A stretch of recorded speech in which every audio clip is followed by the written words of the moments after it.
All right, and we are back better than ever with our guest Eddie. What up, Eddie? How you doing? What is up? What is up? Hey, Punchline Eddie, how you guys doing? you go by Eddie Punchline? Uh, Punchline Eddie? Punchline Eddie, it's one of my many names. Gotcha, Right. gotcha. So we met you like I met you first officially like a month or so prior, like at the Krack Jokers meeting at Popcorn Basement, Dang, was that only a month ago? like a month or two ago. It Wow. has to be. Dang, yeah, I guess it was. So yeah, we did. I think we did meet.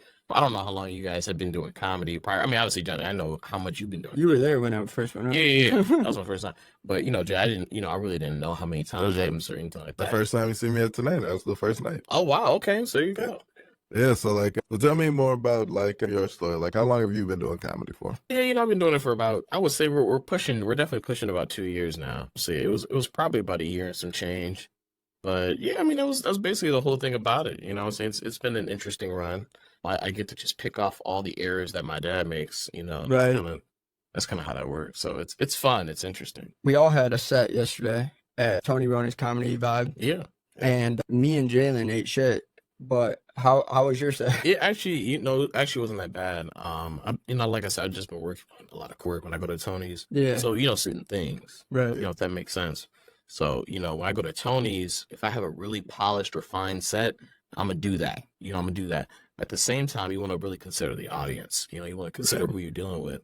What kind of audience is this? Well, you might have a bunch of millennials. You know what I'm saying? So, you might have a bunch of, the opposite. You might have a bunch of like old people, like Gen X. How do you tailor it towards these crowds? Like, There's what I understand. It's 2 years in, so not at all am I expert at it. I'm still missing 18 years or whatever. But from what I understand, this is just me picking up on everybody that I know. Popcorn, you got Tony, you got my dad. Is that number one? You got universal jokes. So you got stuff that's universal that just kind of just works on anybody. It's quirky. It might be kind of sneaky. Whatever the literary device is.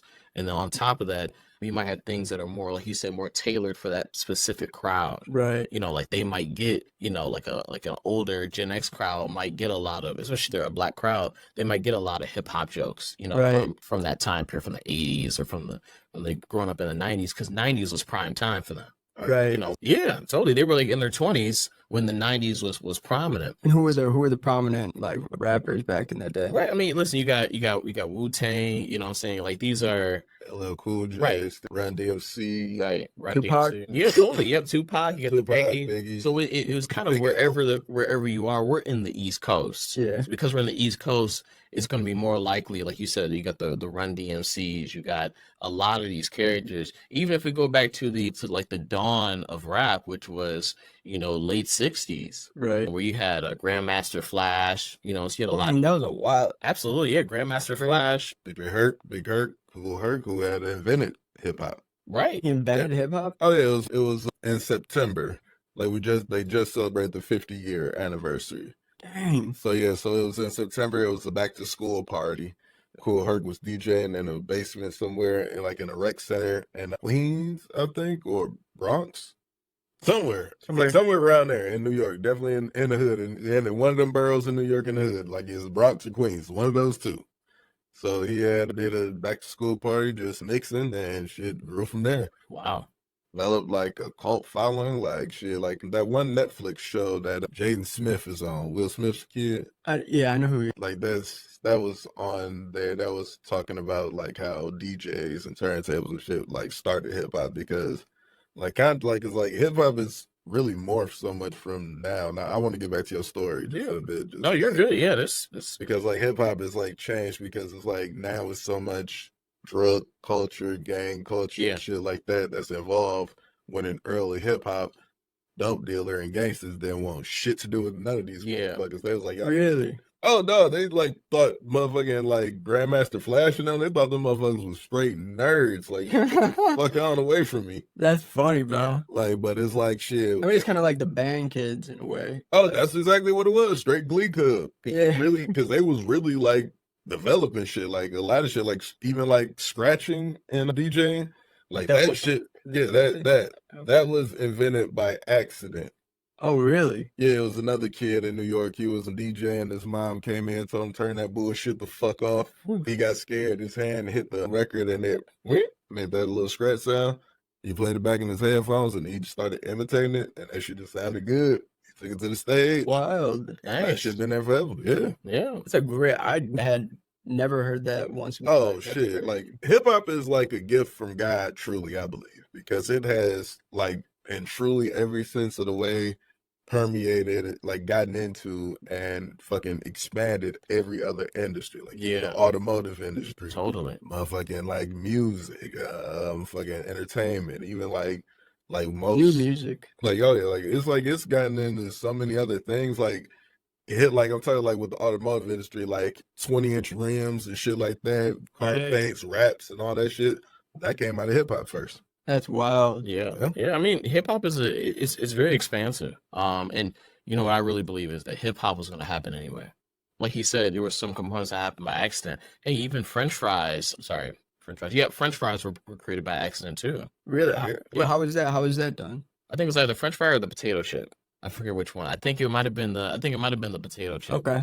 The potato chip because of the way that the guy was cutting the fries one day. He cut it by accident, like as a Really? like peeled it as a chip.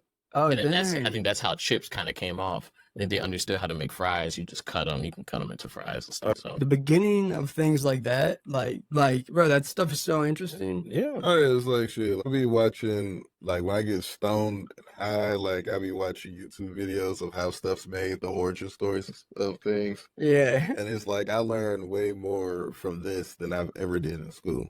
Eddie, back to your story. What was your first show like? yeah. My first show, it was kind of interesting. I had an idea of what this was. I was exposed to the environment enough times, so I knew what it was. Getting up on stage, you always have those first time nerves. With me, it's kind of all about the environment now. You know, with the environment, that kind of either creates or dispels the nerves. Like me and my dad, every Wednesday we go to Mr. Maps. It's on 7 Mile on the east side. It's a little bit of an older building. You know, it's got some stuff that needs a completely remodeling and stuff. But you know, it's basically like kind of almost like a time machine because it's Kind of like cool. yeah, almost. Have you ever been? You've been to Maps. Have I? I think you've been to Maps. I've seen you a couple times. At Maps? Mr. Maps. I thought you were there. If not, it's okay. We'll invite you there. But essentially, you know, when I go to places like that, or even Cabbage Patch, we don't go to Cabbage Patch anymore. Yeah. But even places like that, I liked that one. it's it's a more relaxed environment, Mhm. and your nerves aren't going to be as tense because if you get up there and you just talk some shit, hey, that's fine. You know, you have a set, hey, that's great too. So it kind of goes both ways. But with Tony Roni's, it really is your sandbox. So when I got up there on my first day, my first time being up there, like I have somewhat of a background in public speaking. So it's a lot of this stuff for me isn't really that bad. What is that background? I study psychology. Oh, wow. Yeah, so I Okay. study human behavior. I've been studying it for almost about 10 years now, probably going on about 11 years. So you can get your master's, right? That's funny. No, ironically as that sounds, I actually have never taken a class in psychology ever. Yeah. And what I've been doing is I can assimilate notes from other people. My sister took a psychology class. My girlfriend, she had a psychology class.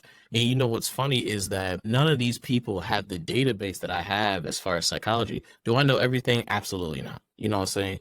But when you go to a class, you think, oh, you've got it. You've got that idea, whatever it is. You think that you've accumulated or you've got it. And they really don't know anything because you haven't applied the knowledge. 100%. I've actually applied the knowledge. So that's a quick story. Hey, man, Trump be proud. I didn't study this for sure, but I know people who have, and I'm very confident in my abilities. But I get it. But it's, well, I guess it's not this to you, but it's like, because I be feeling that same way, kind of. Yeah. Because me, I've been doing, my job is a maintenance tech for an apartment complex. Yeah. That's the first job I've had, and I just stuck with it. So I've been doing it for basically almost 12 years now, coming up. And I'm 29, so I've been doing this for a while now. Okay. So I've been up my 12 years, and I've seen people from every walk of life you can imagine. Man, yeah. Homeless to rich. I can imagine. And all different types of stories, like people who have good, loving, caring parents, kids who got good, loving parents, kids who have parents who neglect the fuck out of them. The house completely trashed. They don't give a fuck. Kids dirty. type shit. And you're just in there? Wow, Like trying to fix up whatever the hell these people broke. But it's like damn. when you see these people and you hear their conversations and stuff, and that's when I get to talking to them, you see like a lot of things like with mental health and stuff like that is very much real. So really like to study it and know what you're talking about with it is very important. Yeah. Because, like even like me, I've gone through a bit of depression. Have you gone through depression? No, never. Depression is an interesting concept because I really do believe it's all. This is another one of those psychological things, but it's like something like depression. I think only exists based on what environment you're in. You could be in a depressive environment, and it can invite like depression. Yeah. Now, could it be permanent? Could it be temporary? I think it can go either or. Yeah. If you never saw the sun ever again and it only rained, that'd be kind of depressing. Living in Oregon. Yeah. Right. Yeah. So it's like, and the idea is if you never saw it ever, well, you might not be as happy as you would be, when you see the sun. So that may be depressing. Right. And it could be permanently depressing unless you decide to move or so forth. Right. So the idea is that the depression is not this one thing. People think that I had to, especially in this generation we live in today, they've got all these self-diagnoses. I've got ADHD. Oh Right. God, Right.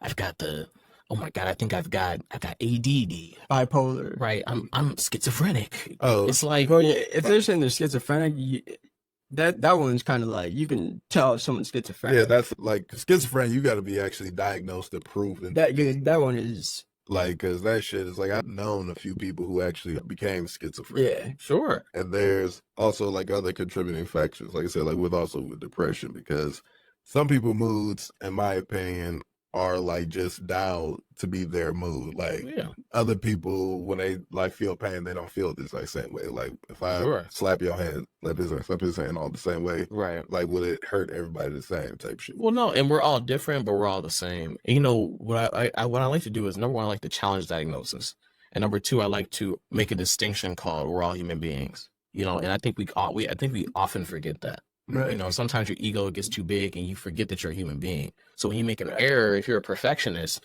you beat yourself up, but you forgot that you were a human being. Yeah. You know what I'm saying? So it's really important to get that. Hey, Great way of putting it. yeah, it totally is. Even on some landmark stuff, but it's like, hey, the idea of ADD or ADHD. Well, hey, everybody's focus isn't going to be the same. And Right. number one, men, especially little boys, are going to have a lot of energy Right. growing up at a young age. So when teachers try to diagnose young kids to say that they have ADD because they're not sitting in class for 6 to 7 hours straight, like a woman could. Yeah, teachers will diagnose like your guidance counselor. Like Absolutely. it's Because like when you the school gets money. oh, dude, I like didn't know that. when you have a kid and you give your kid to the school for the day, like you send them to school for the day, that's no longer your kid. That's theirs. That's why you have to sign them out of class. You have to call ahead. And that's like if you miss so many days, it's like a truance. Like you can go to jail for that shit. But I don't think teachers can prescribe. No, they No, but like, they can make a recommendation. they can like Yeah. they'll send them down to the guidance counselor. They'll make recommendations. They'll ask like, hey, can we do X, Y, Z? And a lot of it is because a big business is a motherfucker. It just don't start with one person. It's like a multitude. Like Big Pharma, they'll come to schools. They'll be like, hey, if you have kids exhibiting these types of forms of depression or exhibiting these signs, Right. we have a pill. We have something that we recommend that they can take.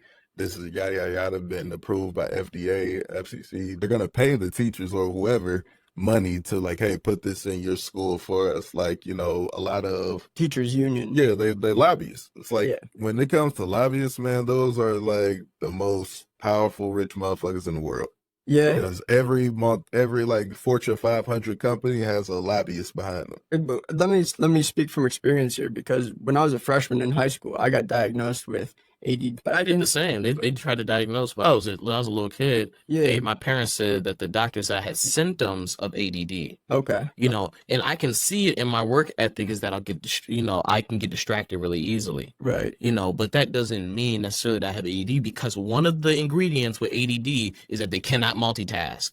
And my multitasking is excellent because I work in a restaurant. Right. It has to be. My Right. multitasking is very good. Oh, So unless you meet the requirements of the diagnosis, do I even really have the diagnosis? Or is my ability to get distracted really even a distraction, or is it my ability to pay attention? Is it awareness? Right. Is it my ability to pay attention to multiple things at one time? So this is the deep dive into the assessment. You have ADHD, you have AD, you have OCD, Yeah, right? but like at the time though, when they were prescribing all these medicines and stuff, they had no evidence of any documented research to back this shit up. They just created the drug. It's big, but it's big. Like you said, it's big pharmaceutical. Yeah, the fucking what's the name had fought back on them on their ass on that shit. It was Mission Impossible actor Tom Cruise. Oh, hey, oh yeah, I heard about What did he that. do? Like he was on the news and he was telling people like at the time when they ADHD was really like becoming the main thing concerned about the kids being in school. Oh, okay. He was saying, no, you don't got to get your kids like these drugs and shit like that. It was also like Smart, kids with depression, like when they started giving little children Xanax and shit like I called that shit at an early age. I was like, man, That's suburban mom shit right there, bro. because like For real. it's like you got to understand they have to justify their wages. Yeah. So if nobody's out here getting sick, they gonna make some shit to get you sick. Let me finish that story. So I'm a freshman. I'm going into freshman year of high school, right? Yeah. And my mom takes me to the doctor because my sister had been diagnosed with ADHD, which she actually had. You could just tell because it calmed her down when she would take it. When I took it, I was focused as hell. And my mom's like, oh, well, this seemed to help you because I would always fuck off in school. Like, you know, in 8th grade, dude. I was too busy slamming pussy at that time. Thank If you. it was a movie theater in the house, look out, Johnny's coming. For real. I have a story about a movie theater, but I'm not going to talk about that right now. But I go to the doctor. He gives me like the test or whatever. It was like a thing to fill out. Yeah. The questions were whack, bro. They were like, do you run around and make airplane noises and shit? And I'm like, no. What, like 12 at this point? And my mom's like, after it's done and turns out I don't have it, she's like, well, I know he has it. Let's get him prescribed ADD. And then the doctor goes, well, I can't unless he proves it through this test. We can retake the test. And then as we're taking the test, this guy is reading the questions to me and he's going, do you do this? Like, Come on, man, like go get say yes, say yes. You know, because he's going to pay for the prescription. And so I got prescribed it. It became a problem. That was the house mom's favorite drug right there. Because like you just give this to the kid, they go quiet down, you go off, bottle of Chardonnay, just in the back listening to Dreams by Fleetwood Mac. Yeah, I was thinking that. So, Yeah. So I mean, that's you know what's funny about that, you know, and that's a great story by the way. You know, is there really is a narrative push here, and even on some landmark stuff, I know you get at least some of the stuff is that there's an impact. Right. There's an impact on the side of the kid. There's an impact on the side of the parent. There's an impact on the side of the administrator. You know, there's an impact on the on the pharmacy. Yeah. So it's like everybody. There's an impact that's all everywhere. society, yeah. Right. There's some sort of impact. Hey, well, the mom gets, like you said, used to down a whole bottle of Chardonnay, you're right. vodka, whatever. You know, the kid is, oh, well, I'm focused now. So the kid has all sorts of different registrations going on in his head. Well, I guess this works. I guess I need this. I guess, well, mom said I'm supposed to, well, the doctor, well, the school, the principal, you know, so it's so many components here and all of it is fake. All of it is false. Right. And that's so hard to digest because we really want to do what's best for the kids, you know, as a parent. And when all of that isn't actually real for your child, that isn't a drug, you know, because they didn't have this stuff, you know, when you go like back to the 60s or the 50s, you know, I would hear stories that they didn't have a lot of kids with autism or anything like that. Yeah. And autism isn't necessarily bad. You know, it just means that their ability to process or understand certain components as everyone else would is slightly different or differentiated or they're divergent. Right. You know what I'm saying? Right. Perhaps. You know, so that's the whole idea is that you can actually mold an autistic kid to as you would, quote unquote, a regular human being or a regular citizen. You know what I'm saying? So it's more than possible to do it. I've heard of it being done. I've seen it done a couple times. Some of those kids with autism like are very much like genius, like on the like Totally. 100%. Because see, and there's this we're diving very deep. But there's this book called The Kabbalion. That's that deep. There's this book called The Kabbalion, and one of the principles inside the Kabbalion is like this book that like Kabbalion. it goes over like universal laws, you know, like spiritual. You might have heard some of this stuff. It's kind of overplayed a little bit. But what I'm about to say is going to make sense. There's a principle called the principle of compensation. Okay. So, you know, we all do things to compensate for other things. Yes. You know, it's not conscious either. Right. But it's something you just do. You know, like if subconsciously. totally, You know what I mean? you know, Right. Yeah. so it's in our actions, it's in our, you know, whatever we're doing, sports, you know, say we're driving a car.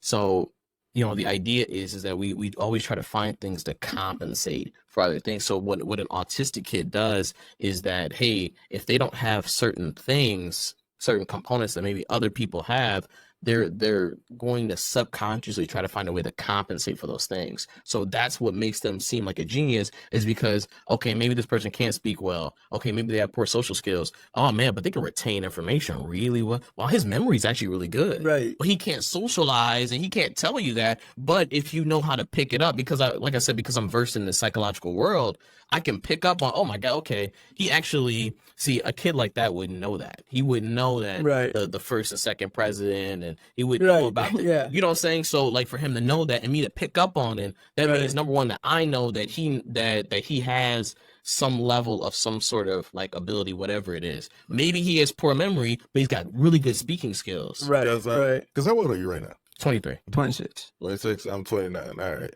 So like you're in the age that you will see Neuralink, and like with Elon Musk saying like he wants to start implementing that, your grandchild Yeah. will most likely maybe have a Neuralink. Like how Maybe do even you your feel child. about Potentially. that? I think it'll come sooner between that. Technology, Yeah. like you say, with technologies, AI, and everything. Like Yeah. I was a '94 baby. Like it was like I was the last. Like before they was like, all right, we off to Yeah. this new shit. This is arguably live.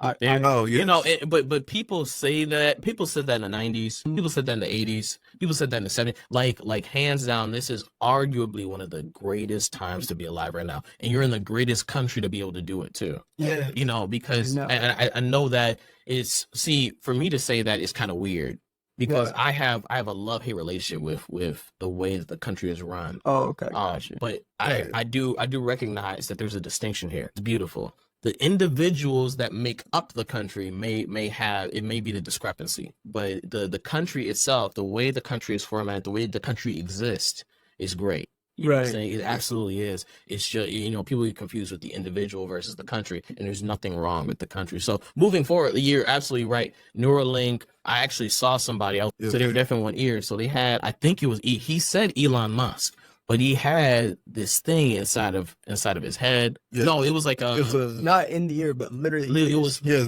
I was tapped into know. his head. Yeah, those are special devices that are made for people who like biologically, like just like don't have the biological components. yeah. Like he was Okay. born, I think he was born deaf in one ear. Yeah. So, So like, he had that. He didn't to have help- something in the ear. no, that was already like that was made years ago. Yeah, Like, but what was crazy is he was walking around like a normal person. Yeah, Like, he could hear you like, with of course he'd everything. be a normal person. He was, I mean, yeah, but I'm Yeah, saying like we didn't have, we had the hearing aid probably Yeah. about the 40s or something like that. But he was really like, I didn't even know he was deaf. Right. Like that's what's so crazy about it. Could you see the thing? I could see it. It wasn't inside of his head. It was like a magnetic thing he could take off, but when he put it on, it like locked into place, and you were like, "Whoa, what was that?" And that was like, there's something in his head that just locks up. That was another thing. It was It's built in. Bluetooth. Oh, that's You crazy. could play music off of it. I remember now. That's wild. That was, man, it was amazing. It was so cool to see. Oh, yeah. Because I watched him pull out his phone and he was like, oh yeah, Spotify, click. He turned it up so you could hear it. I was like, what? Wait, you could hear it coming out of his little thing? No, you could hear it coming out of, he had an earpiece. It's like you could hear. Oh yeah, because all these things that link up. Because even my coworker, he has hearing aids that link up to Bluetooth. So he Yeah. can use it So, to his so I phone. mean, we really already, it's not that we're going to have any of this stuff, it's that we already have it. Like I said, I was watching Joe Rogan Experience, and he was talking with another comedian I listened to, Akash Singh, and Akash said, like, what we're seeing right now is the worst it will ever be. And the shit looks pretty goddamn real. Like, even video game graphics, like Unreal Engine 5, man, when I be seeing those motherfucking, like, trailers and shit, I be like, Yeah. goddamn, this like a Yeah, we'll probably get 8K. We'll Yeah. get 8K video. I want to say in the next 10 years easily. Yeah, they already got, like, They're the... already coming out with it. They have 8K. Like you can look up on YouTube right now, 8K video. Yeah. Like 8K, like they got like little drone shots Like, of stuff. Yeah. they have it. It's just That's it what I costs saw. a grip right now when it's like to the mainstream It's- like market where it's Yeah. like really just affordable, like with the transparent TV screens, Yeah. like those. Have you? Oh, you just saw that? Did you see those? Yeah, see, I just saw that like yesterday. Oh, yeah. Transparent. So right there. That's holograms right there. That is the dawn. That's transparent TV screen. literally that's A it. whole TV. It's this without the frame, and it's literally just the screen, and it's like a fish tank. Dang, It's like okay. a fish tank without the fish. That's sick. Yeah, and it's essentially it's just image. It's just a thin layer. That's wild. They got it to where like you could get one that's a paint frame, like an old school, like old artsy painting frame Yeah, with all like the ridges and shit on it. yeah. Like they even got those with TVs. Oh, that's wild. That's creative. Oh, it's like if you go like you see like the type of houses they're building now. Like they just finished building that one house in LA, the most Okay. expensive house in all of America. Wow. Was it LA or?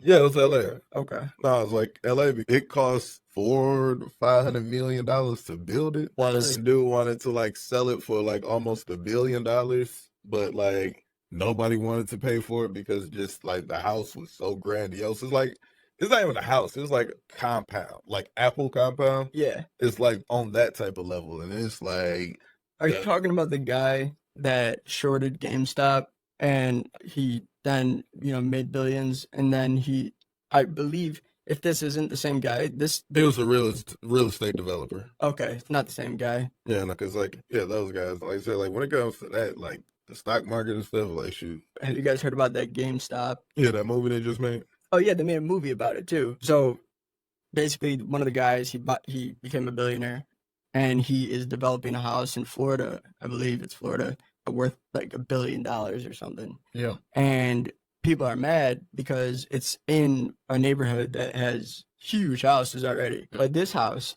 stunts on all these other houses. So people in the neighborhood are like, just like, what are you doing? He's like, I'm building it for my mom. But like, a lot of people were scrutinizing it on, online and stuff. So like, this just isn't necessary. Who would live here, basically?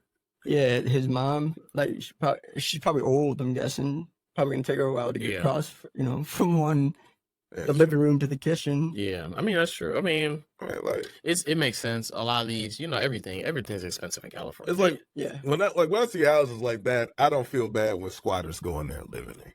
Does that happen? Oh, all the time. Like Really? it's been like a large news cycle about like because Florida just started implementing laws to like where they can get rid of squatters. People would just come into your home, stay there, say like for 30 days, Yeah. and then they legally have access to your like spot as Yeah. a tenant. It's an interesting strategy. I was homeless for 6 months. I didn't know. Oh, yeah. I gotta talk about that. I was being stupid. I Whoa. was being stupid. I got kicked out of my mom's house for not paying rent. Okay. Obviously I had to apologize to her. Me and my mother have an amazing relationship. Oh man, I wish my mama would. I was doing it on my own accord. I was a part of this cult thing, and I'm not gonna get into that. But the idea is Like when you think you know somebody, ladies and gentlemen, right. that's the thing is Definitely. like I was a part of cult. Listen to me. You get a lot of guests on this podcast, but I can only guarantee one thing is that I will continue to surprise you. You know what I'm saying? Because I've definitely been around. As long as it's not with a knife, I'm good. Right. Listen, that's the only thing I haven't done. I haven't shot and killed anybody, but Yeah. I've definitely had an experience for sure. So anyway, for 6 months I was homeless, and this is why I really have less sympathy for homeless people. Okay. Is because if you have the right mentality, you can actually survive out here. It is actually not hard to survive out here. Maybe it was easier back in the day. It kind of goes either way because we got locked doors and you got all these magnets and swiping cards. So it's harder to get into stuff. To do as a homeless person is, depending on how much stuff you have. Number one, you need a base of operations. You're saying how much stuff you have as Yeah, like if you got a bunch of clothes, okay, Like, fine. like bags, If you got like bags of like whole equipment, I don't know what you would have, like computers and shit. It's going to be harder for you to kind of like be in motion and move around. So you need to have a place. I call it the base of operations. okay. So you need an area wherever that is, an abandoned train station. You know what I'm saying? Like it can be like some old fizz. You might not want to live in Michigan if you're homeless. I'm not gonna lie. It doesn't make a whole lot of sense because you got to survive those winters. I agree. Those winters are very important. You got to survive those winters. everywhere. So if you know how to survive the winters, then you can stay in Michigan. But this is why they say California is a place for the homeless, because you can actually survive out there. The weather isn't ridiculous. Beautiful. Like Michigan has horrible blizzards Yeah. from time to time, and they're bipolar, especially if you're not paying Like, attention. all to the throughout the news. Midwest, Right. because that's another thing with the homeless, like because cities will put them on buses and just ship them like to the west or wherever. That's what I would do. Listen, if anything, that's always been my rule. Me too. If anything ever hits the fan, And this isn't just for homeless. Hey, I got an ugly girl pregnant. I don't want to get, hey, listen, I'm leaving the country. You know what I'm saying? Like, or, worst case scenario, like, and that's an extreme. What's your worst? Like, hey, let's everybody do one. Like, Johnny, meet you. Yeah. Tell me, like, what's your worst case scenario? Shit to hit the fan, like I don't want to say world ending thing because that wouldn't make sense. Because why run any? Right. What's personal to you? Like, you got like some 7-8 mile, like some 8 mile niggas coming after you and they want you dead. Like you done fucked up Action. a $50 million bag for them. So they want you dead. What's your plan to escape? Yeah, okay, so people want me dead. That's pretty simplistic. There's a couple ways you can actually run that. You can hide in plain sight. So, there's a bunch of ways you can kind of pull that off. I could just buy a van, and I could live in the van and just, I could still stay in Michigan and just live on another part of Michigan. I can go to the UP. Yeah, but I'm saying these people still like they actively like out hunting. Like they got law enforcement on payroll. They got street people on payroll. Now we've tapped into like surveillance shit. Yeah, so now we've advanced. So in the event that I'm leaving Michigan, which is probably going to be, I don't really need to leave the country in that case because, law enforcement they've got limitations. These guys, it sounds like they're somewhat serious, but they still have limitations. They might not cross, state borders. If they do, I can just go somewhere up in like Oregon or something, some racist country. But Oregon is the example for everything today. But it's like whatever. So like they're gonna hide not in urban settings, but in nature and country. I mean, I could at the same time I could hide. I could just go to a different urban setting. If I need to go to Chicago and just find how Chicago moves and just live among Chicago. Get your stuff dreaded up. Right, I mean, whatever, whatever. We got disguises. There's a bunch of stuff you can do nowadays. It's so easy. But like, that's what I'm saying. Hiding in plain sight is simple. But I'm saying like they got like, but I'm saying like, what I mean like these guys is after you. I'm talking about like they got all of law enforcement. I mean FBI. With all the street gangs, they all tapped in. Like you've pissed off, like with John Wick type level of shit. John Wick. Yeah, so that's what I'm saying. We're advancing. So whenever we advance, we have to consider, number one thing my dad has taught me is to always have a contingency. Yeah. You always need a backup plan every time. Hey, my car breaks down. Hey, my dad has his car. So that's a backup plan. Hey, okay, we got this amount of money. Okay, well, we got a safe deposit box with this much money in it. We got we got some bank. Well, hey, that's a backup plan. Right. If stuff hits the fan, I got this, and I can go get this right now, and I can go grab that, and I can go utilize it however I need to utilize it. So, I grew up watching a lot of spy movies. What's your favorite one? Ugh. I like Mission Impossible, but just talking about that yesterday. That's crazy. Yeah. I really do. Mission Impossible is really good. There's a couple that aren't really watch movies. Spy Kids was good. It's a kids movie, but the technology in Spy Kids is the best part. Yeah, I love the tech. That microwave where you throw in some like freeze dried thing and then it pops out a huge burger or pops out like a quarter. Yeah. Remember that? That's the most memorable thing I can remember about that is that you could throw like whatever you wanted and it says microwave and literally like 10 seconds later a whole like cuisine came out. Yeah, like it was like what the heck? They got better technology. I'm pretty sure they do. Oh, totally. See, and this is why I actually run a technological company. I think I told you about it. I run a tech company. A little bit. And one thing that we really prioritize, because technology to me is really not just the future, but it's also a dream for a lot of people. Right. So one thing I want to get started is I want people, normal people, to have access to helicopters. That'd be sick. Uber helicopters. That's really what I'm looking to do. I would love to have access or to be able to kind of mess around with the idea. Hey, I want to go to California tomorrow. Well, dang, I don't have $1,000. I don't have a band, or I don't got $500 or whatever to go, to cross country Uber. Right. Well, hey, you got these pickup stations. You got these helicopter pickup stations. Yeah. Maybe it's a private airplane field, or maybe you just go to Coleman Young, or maybe you just go to Romulus. Yeah. You know what I'm saying? But there's smaller planes. Exactly. Yeah, I know what you mean. So you get this split access and you don't have to go through all that nonsense, similar to if you had a private jet. But I'm an Uber helicopter. Okay, I'm just going on the helicopter. So for people who own like their own private like airfields, right. I think that'd be most ideal because trying to go through maybe Coleman Young, you don't have to go through all that. But definitely if you're going to Romulus or if you're going to Rapids. So I'm saying like if you say like how people own boats, like they also own like their private helicopter and airplane too, so they could just like I Uber on the car like. As long as my license. You don't need a huge airfield for helicopters. No, like you could park it at like Detroit airport. Like, they got hangars and stuff there for like regular civilians. Yeah, the Coleman Young. Yeah. So that's what I said for regular civilians for helicopters. Yeah, for like all that shit. Like you gonna pay like about a Oh. good like damn near $1,000 a month just to park there. But Okay. Well, like, if you yeah. got a helicopter, you probably can afford it. oh man, Yeah. shit, like to be able to fly, because like getting like, would you get your pilot's license? I would not. I would pay somebody. I would see. This is why I like networking. This is why I never went to college. I would have thought it would have I'll been just so find funny if it would have been like, I have it. Right? Wouldn't that be great? No. I'm not a fan. I'm not a fan of that. Although me being a pilot only benefits me. So it only benefits me, but I'd rather just pay somebody. You know what I'm saying? I don't have the time. My grandfather was in the Air Force. So if I really wanted to do it, I would just be carrying on a lineage of what's already there. You know what I'm Yeah, saying? but see, like I would like to do it because like it would help my escape plan. Like if I got motherfuckers like on a John Wick level coming at me, I would first Guy with the empty out Yeah, my yeah, bank bro. accounts to get as much liquid cash as I I can. tell you that, man, you're dead. If people from John Wick come after you, you're dead. Oh, at the shit, but I first got shot. on that like says level. It's tricky, you know. Like you can, No, you- you'll have a good run, but it's all about the experience. You know, we can talk mess about this all day long, but it's really just about the experience, about what you know to do. And hey, if I got some hole in the ground, literally a hole in the ground, or some sort of like basement secret compartment, you know, where I can plan all this stuff out and I can go do what I need to do, and I can hide here for. Give it about 2 years, because most things die down in in a couple of years. So Right. give it about 2-3 years, you know, then that's fine, and I can stay right here in Michigan as long as I've got some secret compartment, some some just go to beep, Paris. beep, and then everything. What's the crime? What is the crime that was committed? I'm just saying, like you If pissed there's- off some like yeah. cartel or like some $100 million from the cartel, and they want you dead. Okay, great, money. That's good. Yeah, you got So, yeah, some. so you can so with money, your face is gonna kind of be.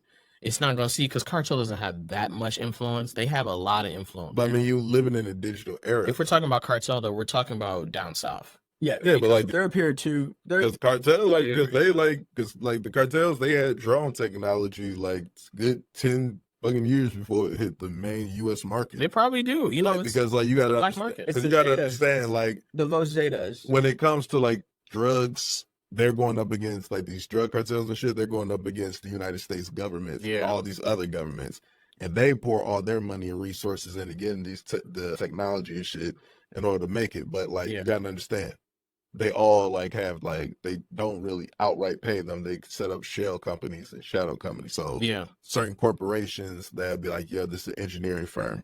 You, Eddie, like we want you to work on how to get a drone to be able to carry like a 25-pound package from here to Southwest or here to Southfield. Okay. Yeah. I mean, it's possible. You know what it introduces. I'm glad he said that. What that really reminds me of is you have the underworld and you got the overworld. You know, and the overworld is the way you would legally do it. How would you legally get money? Well, you start a business. Okay, maybe get LLC. You know, whatever. Yeah. Okay. Well, hey, you get the underworld. Well, hey, the underworld is you operate everything. You know, the regular world as we see it. The radar. So, yeah. Yeah, it's Kind of like when essentially. you work for a private, like say it's like when you're virtually like when you got a 9 to 5 or you're a private contractor. Cause like on your like, cause like as like yeah, cause like what you working at a restaurant, how do they categorize you? Well, Yeah, employee W-2 form, you know that, but all of that is the overworld. Even you doing even you being a contractor is still the overworld. What I mean about underworld is we got black market, you got the like not paying taxes. more than likely they're not. Yeah, but it's like, hey, you got the black market. You know, you with the black market, you've got these. You know, you can get access to all sorts of technology that Oh yeah. you probably wouldn't have access to. So that's what my company is about too. Is that we're about military technology. I like, you know, I want to reinforce some doors on some cars. You know what I'm saying? Okay. Like I want to buy whole vehicles that have like, you know, like bulletproof glass. That's You what- know, like you know what I'm saying? So like the Yeah. new Tesla truck, kind of in a way. Kind of in a way, you know, I've seen 3 of those. I'm so excited every time I On see the one. road? I point them out. Oh my God, I've seen 3. Man, that thing is, I'm not gonna lie, that thing's huge. That's a like- big truck. How many parkings could have fit one parking Ugh, space? that thing is like 2 cars almost. It looked weird as fuck to me. Like that, like I see no real like practical use for this motherfucker. Like I get the concept of it fully. Yeah, Like this is just the first one out of a fleet of these motherfuckers they gonna have. yeah. Like it's just like for me, like the Tesla truck doesn't really show no different than like what any of these other like type of trucks. I think it's a little more aerodynamic. I think it's natural. I think it has like Fast. yeah, it might have some level of. I don't think you really would use it for speed, but No, I think it can especially carry one. some things. So there's always applications for this stuff. And people take things way too seriously. Clearly, Elon Musk is playing. You know, this is a concept, and they're seeing if it works. And if it works, great. If not, okay, no problem. problem. You know, Right. we'll change it up because this is deviant from his Tesla model. Exactly. This is extremely deviant. This looks like some like 3-dimensional prototype that wasn't supposed to happen in the first place. So the idea is that people, like I said, people take things way too seriously. Right. Hey, does this have an application? Yes or no? Okay, well maybe it does, and maybe it doesn't. It doesn't really even matter in the first place. If you don't like it, don't buy it. Right. You know? So that's the whole idea. Because I'm saying it's like, because me, I have a Ford, and like, It's nice. yeah, like for a truck, like it does everything that I need the truck to do. The Cybertruck, and it's like Elon saying like I can make a truck better than the people who've been doing it for over 100 fucking. Totally not. I don't think he is either because But- electric Hummer. Look at electric Hummer. Oh yeah, but I'm just saying though, it's like from like multiple people, but I'm just saying it's like from Elon's own like mental perspective is you gotta understand like because you gotta agree like he's very like arrogant and selfish in his endeavors to because like you only become the world's richest man being that way. You invest your Like you really gotta like not invest care in about Tesla. people at all in order to like get to a couple $100 billion. Like, You gotta Say, understand. you invest in Tesla, and not everyone, but most people, they'll invest in Tesla, they'll invest in SpaceX, they'll invest in these companies a lot of times because of Elon. Yeah. They think they're investing in Elon because they believe in him. Yeah. And something like, what was that one company? Remember he made that little small random company where he sold the little flamethrower thing? I forgot what that was. You know what I'm talking about? Yeah, and like everybody had those flames. Yeah, yeah. It was just like a one-time thing, but like he just has fun with it, and I think that's why he's so, he's obviously And I get that, like Elon, but it's like just because you're great at SpaceX, you're great at engineering, you're great at the Neuralink shit. Well, Neuralink, we really got to see how that plays out. But it's like just because you're great at those things don't necessarily mean you're great in an automotive like this. Teslas, when the first couple models came out, it was like, all right, when they had the Roadster and stuff, like I was like, okay, that's cool. Like just stick with that. But like when you like going into the trucks and then to like making like shit like, because I believe Elon's gonna start making airplanes next to compete with Boeing. He actually said, no. I think he is. Yeah, he might do the airplanes. What he said he's not going to do ever is motorcycles. Yeah. So you can count on not to do motorcycles. The idea is that So, I wanted to challenge your point for a bit because what I understand Elon Musk to be is not someone. See, I don't think you have to be this arrogant person, to have all that money. Hey, that's what shows up because of the environment that you get put in and the type of person you might need to be with all of that money because hey, people can take advantage of you. Right. oh yeah, Certainly. oh no, like you got it. Like I understand, like having your self protection Yeah. in order, like to. What I'm saying is arrogance is Elon believes that he can save the world. But if he can't be the person to save the world, like I say, if you or me comes up with the idea and whatnot, Yeah. he's not gonna back it like how he would if it was his idea. Well, Even sure. though it's even though it's a everyone. They're gonna even though, Yeah. but yeah, but like I'm saying though, it's like, but if your goal, if you're saying I want to save the world, if you're telling yourself is I'm the most clean energy guy, like this is what I'm doing to help keep the peace or whatnot.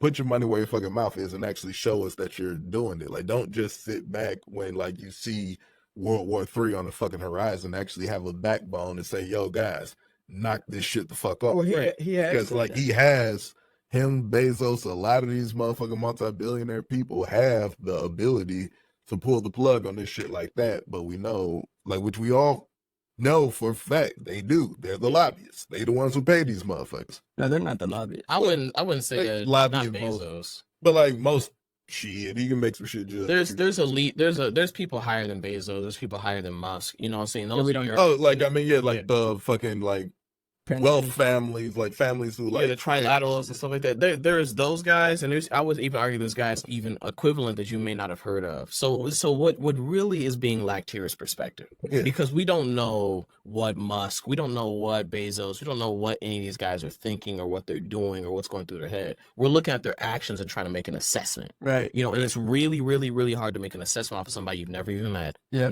You've barely even seen. Think about how often you've seen him. You only seen him on the internet. Right, exactly. So the idea is that, Yeah, hey, as a that's true. millionaire, well, number one, to get to $1 million is an achievement. But when you first get to $1 million, you actually realize, you know, and I'm not a millionaire, so I'm not supposed to know I know what this. you mean. But the idea is you actually realize that you're in kindergarten. Yeah. You know, because there's so much more to do after you get to the million. You got to get to 100 million. Yeah. You got to get to $1 billion. Okay, what's it like as a billionaire? Well, what about the responsibilities? So, hey, could they pour all their money and save Africa? Of course.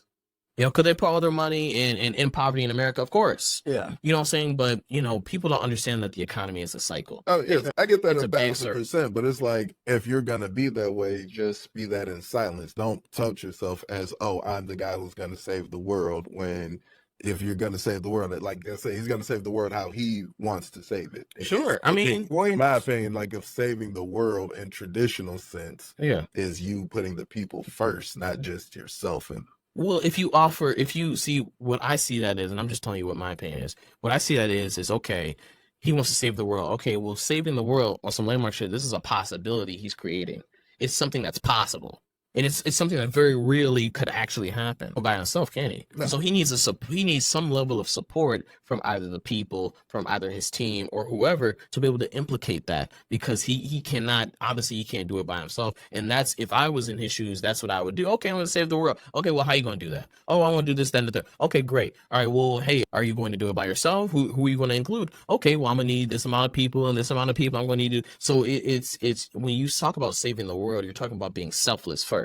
So this is why we can actually prove his, if you will, his unarrogance based off of his actions, based off of his behavior, based off of who he's being. Who is Elon Musk being in these scenarios? You know, okay, oh, well, he was kind of cocky to make that truck. Well, hey, what if he was just messing around? What if he was just playing? So perspective is really, really everything here. And the more perspective you have, the more consideration, forget about perspective, the more consideration you have, the more I think you can really begin to understand where people are and what they're doing. And if you should take them as seriously as they may try to come up. Oh, that was really bold of him to try and replicate. I mean, like, the truck costs like over $100,000, and they have to recall it because the pedal gets stuck. It like, Sure. Like, we'll put a picture. that shit is like, you don't think he'd have pistol whipped up an engineer for that? Like, Yeah, well, as much time and energy as looking he put, forward. like, for the last, like, because that truck been like supposed to come out like before the pandemic, and I give him like the 3 years, like when it was like sidelined for that. well, the question is, how many of those trucks had the pedal not working?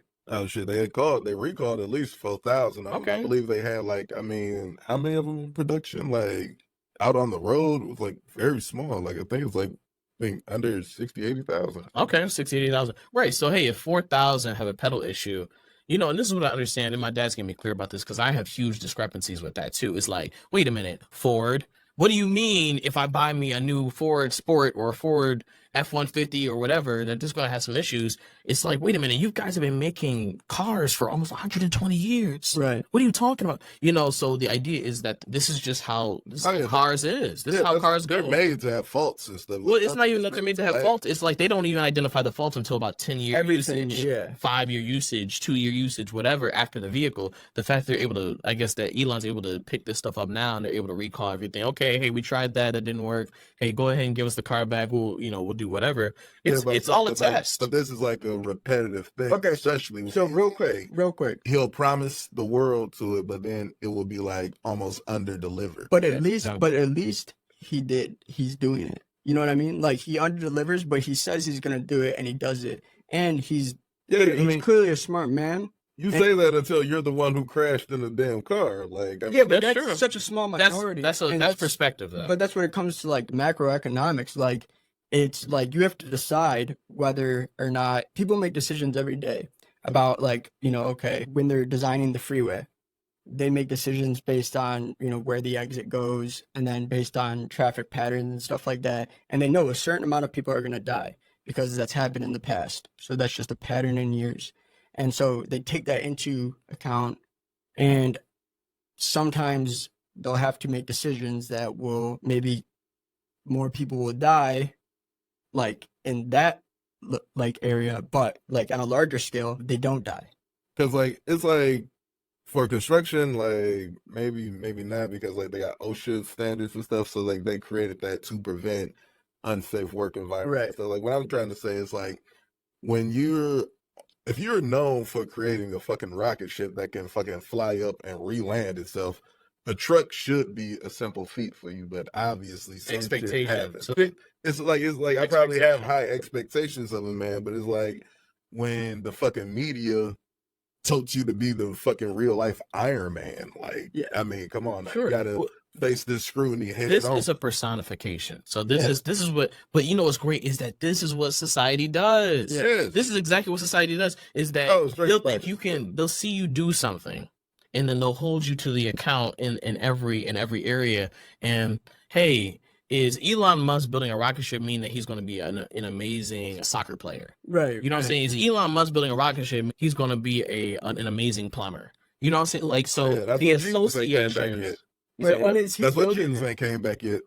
Is he Sure, that's right. Is he building it, or is he the one putting money into it? Because he's not the engineer. I would say that he's definitely more than just the guy putting the money into it. Oh, yeah, because he's definitely that's an he's on the investor. good side. That's an investor. Yeah. Right. Because Elon is very hands-on. Well, he's very much the on biggest good side, too. shareholder of these Yeah. companies, which makes sense because he believes in himself.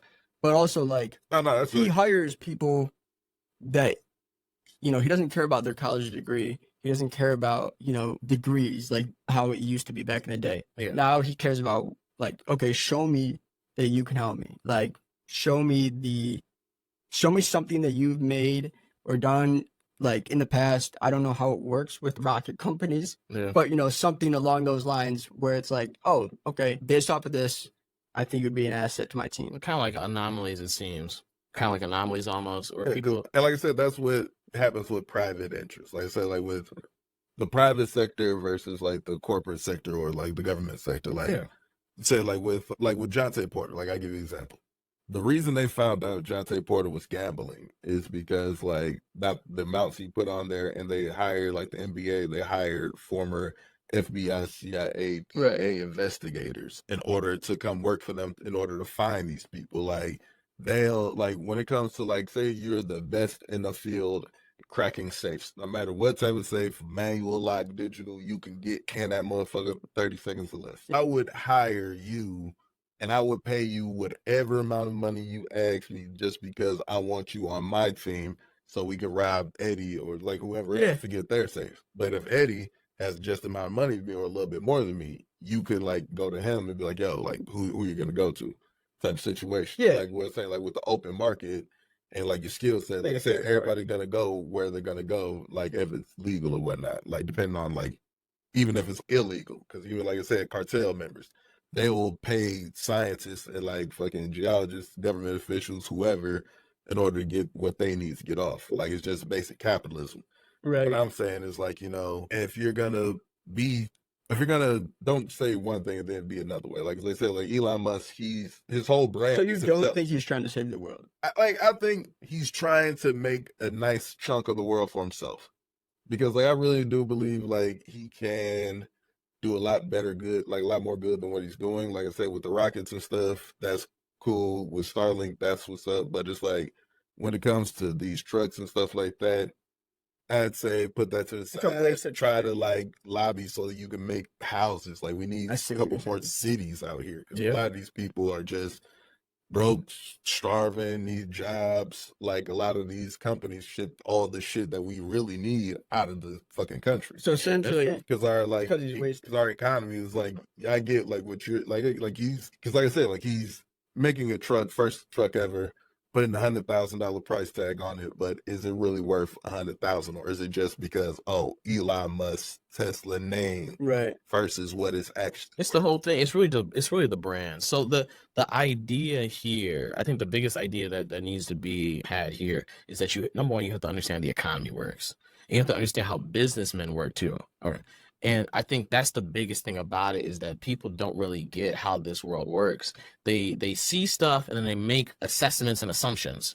And that's not the right way you should be doing things. If you want to live a successful life, you have to understand how the economy works. Right. If you want to be really, really successful, you have to understand how the economy works. You understand the economy is a big circle. There's a reason people are in the poor bracket. There's a reason people are in the quote unquote middle class bracket, which is technically not middle class, and there's a reason why people are. Well, I understand but you also have to understand like people within those brackets, like managerial class, like there's some motherfuckers who just hold you back just because it's in their best interest to, like, would you say he's being homeless? Like LA homelessness is far more rampant than it is here in Detroit. Of course, yeah. Because like I said, because people survive, you can survive. But I'm just saying, it's like what it is, the government there in LA, they've completely just fucking wiped their hands clean of the shit. They don't give a fuck no more because like whoever it is that's getting paid on the government's budget to rectify the homeless situation, it's not in their best interest to rectify it because as long as there's going to be a homeless situation, they have a paycheck. Sure. And that check could be like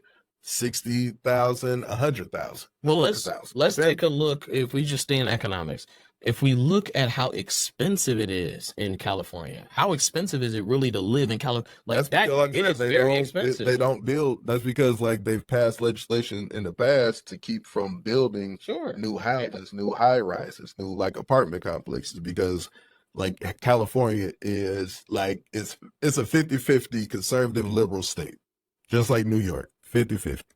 Like they really like bump heads on it, like because liberals they're like, oh, we have to have these valleys open for let nature, yada yada yada. Conservatives like, no, we need the fucking space with state.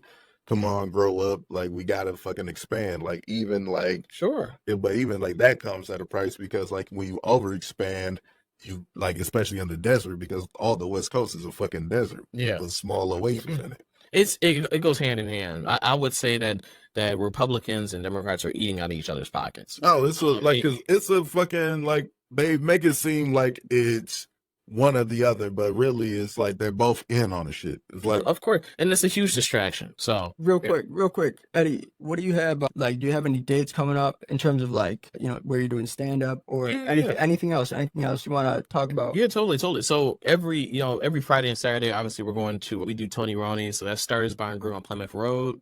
It's right there. You know, it's right there before you get to Evergreen, Plymouth Road. So we do that every Friday and Saturday. That's me and my dad, the Dirty Deacon. And then obviously every Wednesday we go to Mr. Maps. It's Maps Lounge on Wednesdays. So you can catch me. You can catch me at all those dates. We do have, like I said, we do have a couple other things showing up on that I'm probably going to be 2 and 2 too. Is I'm kind of just working on. There's a lot of stuff I'm just working on. I'm working on a lot of projects. I'm doing a lot of different things. So I mean that's basically about it. Obviously, they can follow me on my Instagram. We'll put the link under in the description. Okay. Yeah. So I mean, all of that is basically what it is, and man, I've just been working, just trying to get, because the idea is you're just trying to get up, you know what I'm saying? So everything I'm doing is just to make sure I get up, and it's not about me, it's about supporting other people. So it's totally about supporting you guys, it's about supporting other comedians. Yeah, totally. So that is what there is to offer, whatever it is. I don't care if we need to generate some money, see if we need to find a way, to get some funding, whatever it is. I want to be the guy to be able to create that stuff, because miracles really do happen.